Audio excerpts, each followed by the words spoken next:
Jeffrey Epstein एक ऐसा नाम जिसके गिर्द अजीब व गरीब कहानियां, साजिशी नज़रियात और सरसरी खबरें भरी हुई हैं। लेकिन इस सब शोर से हटकर इसकी असल कहानी क्या है? आज हम सिर्फ हक़ाइक़ की बुनियाद पर इस पेचीदा मामले की ऐसी तह तक जाएंगे जहां से समझ में आए कि ताकत, पैसा और राजों का ये खेल आखिर खेला कैसे गया।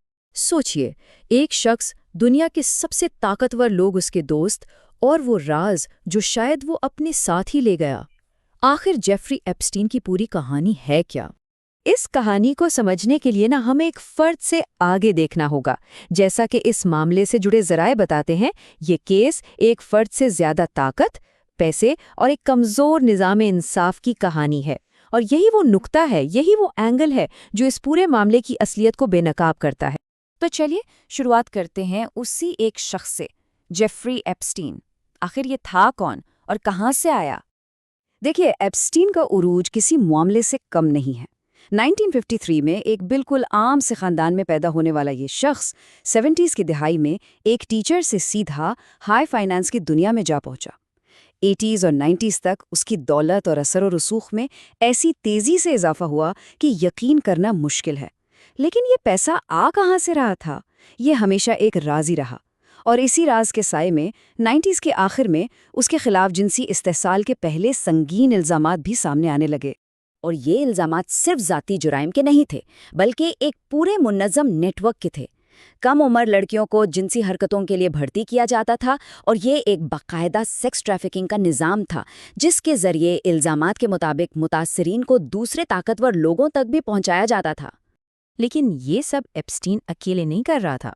उसकी सबसे बड़ी ताकत उसका असर और रसूख और उसके ताकतवर राब्तों का जाल था।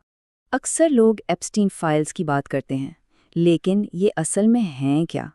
ये समझना ज़रूरी है कि ये कोई एक लिस्ट नहीं है जिसमें गुनहगारों के नाम हों। नहीं, ये अदालती दस्तावेज़ात, मुतासरीन के बयानात, फ़्लाइट लॉग्स, ईमेल्स और गवाहियों का एक पूरा मजमुआ है, जिनमें एप्स्टीन से जुड़े बहुत से मशहूर लोगों के नाम सामने आए।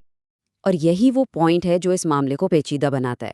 सबसे अहम बात यह है कि इन फाइल्स में किसी का नाम आने का मतलब ये बिल्कुल नहीं कि वो मुजरिम है। जेफरी एप्स्टीन वो मरकज़ी किरदार था, एक सज़ा याफ्ता मुजरिम। उसकी साथी गिस्लेन मैक्सवेल को भी सज़ा हुई और वो इस वक्त 20 साल कैद काट रही है। लेकिन बाकी नामों का मामला मुख्तलिफ है। प्रिंस एंड्रू पर एक मुतासरा ने बराह रास्त इल्ज़ाम लगाया, जिसके बाद उन्होंने अदालत से बाहर मुआहदा कर लिया।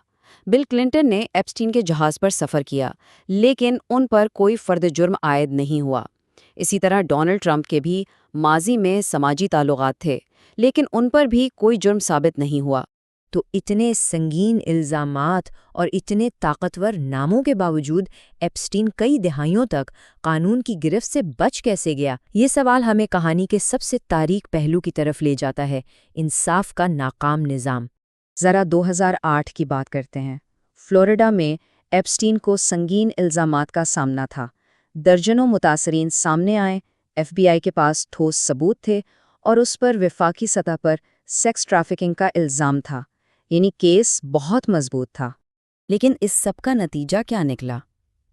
सिर्फ 13 महीने, वो भी खुसूसी सहूलियत के साथ एक मकामी जेल में। तो सवाल वहीं पैदा होता है, दर्जनों मुतासरीन, संगीन वफाकी इल्ज़ामात, इसके बावजूद उसे इतनी हल्की सज़ा क्यों मिली? ये वो सवाल है जो पूरे निज़ाम इंसाफ पर एक सवालिया निशान लगा देता है। खैर, इंसाफ का ये निज़ाम उसे दोबारा पकड़ने में तो कामयाब हो गया, लेकिन कहानी का अंजाम वो एक और ड्रामाई और पुरअसरार मोड़ पर हुआ। साल था 2019। एप्स्टाइन को न्यूयॉर्क में दोबारा सेक्स ट्रैफिकिंग के इल्ज़ामात में गिरफ्तार किया गया।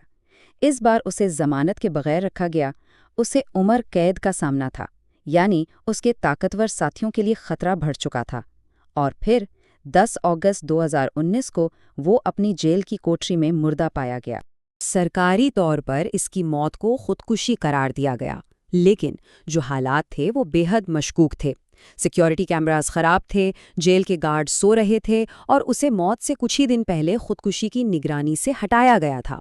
इन्हीं सवालात ने दुनिया भर में साजिशी नज़रियात को जन्म दिया। तो आएं, इन नज़रियात का थोड़ा जायजा लेते हैं। सच क्या है और फसाना क्या? सबसे बड़ा नज़रिया ब्लैकमेल नेटवर्क का है।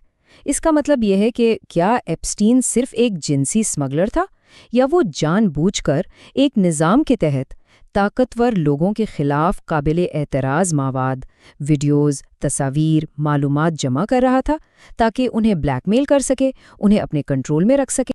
اور اسی بلیک میل تھیوری کو اکثر اسرائیل کی انٹیلیجنس ایجنسی موساد سے جوڑا جاتا ہے۔ اس کی ایک بڑی وجہ گھسلین میکسویل کے والد رابرٹ میکسویل کا پس منظر ہے۔ وہ ایک میڈیا ٹائکون تھے اور ان پر اسرائیل کی انٹیلیجنس کے لیے کام کرنے کے الزامات لگتے رہے ہیں۔ لیکن آئیں اس نظریے کو حقائق کی کسوٹی پر پرکھتے ہیں۔ اس کے حق میں دلائل کیا ہیں؟ یہ کہ ایپسٹین کو غیر معمولی تحفظ ملا، اس کی رسائی عالمی لیڈرز تک تھیں اور گھسلین میکسویل کا خاندانی پس منظر مشکوک ہے۔